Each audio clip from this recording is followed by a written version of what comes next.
I woke up to the sound of footsteps on my balcony, slow, like someone pacing back and forth.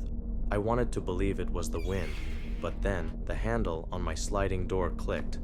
That was the exact second I realized he wasn't just watching me anymore. He was inside. I had just moved into my first apartment alone. It wasn't anything special, small, old building on the edge of town, second floor with a balcony that overlooked a narrow alley. I actually liked how quiet it was.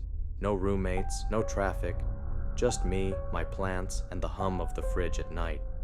The first week felt peaceful, until I started noticing little things. The blinds were slightly open when I was sure I'd closed them. A chair on the balcony was moved. At first I blamed it on the wind, or on myself, but that feeling that I was being watched never really left. It started one night when I fell asleep on the couch. I woke up around 2:30 a.m. to the faint glow of the TV, and through the reflection I saw movement. A dark shape just beyond the balcony glass. It wasn't clear enough to make out, but there was definitely someone standing out there. I waited, barely breathing, until I finally got the courage to peek through the blinds. No one.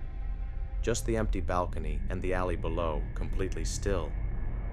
The next morning, I noticed footprints in the thin layer of dust outside my sliding door. Bare feet, size too large to be mine. I told myself it had to be some drunk neighbor, maybe someone got the wrong apartment. But that night, I locked every door and window twice, and I still didn't sleep. It happened again. Every few nights, always around 2 or 3 a.m. I'd hear the faint creak of the balcony railing, like someone leaning on it. Then silence. Then that same feeling of eyes on me, like heat pressing against the back of my neck. One night, I tried leaving my phone camera recording overnight, pointed at the window. The next morning, the footage was pitch black for most of the night, until 2:36 a.m. The reflection of two faint white circles appeared in the glass, and just before the recording stopped, the camera fell over by itself. That was the moment I realized this wasn't just someone passing by. He knew exactly when I was awake and when I wasn't. A week later, I came home from work and found a single smudge on my living room window. It looked like the outline of a palm from the inside. My stomach dropped. I tore through the apartment, every room, every closet. Nothing. The front door was locked, balcony door too, but someone had been in here. That night, I slept with a knife next to my bed.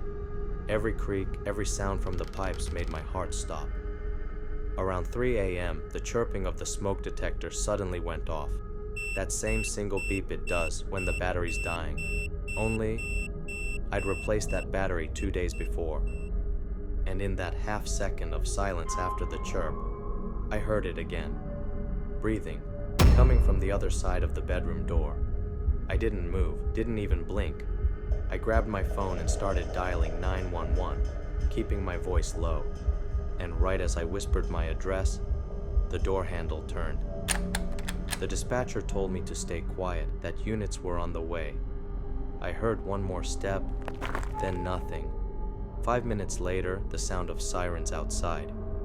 When police arrived, they found muddy footprints leading from my balcony down the fire escape, and a small hole cut into the mesh of my screen door.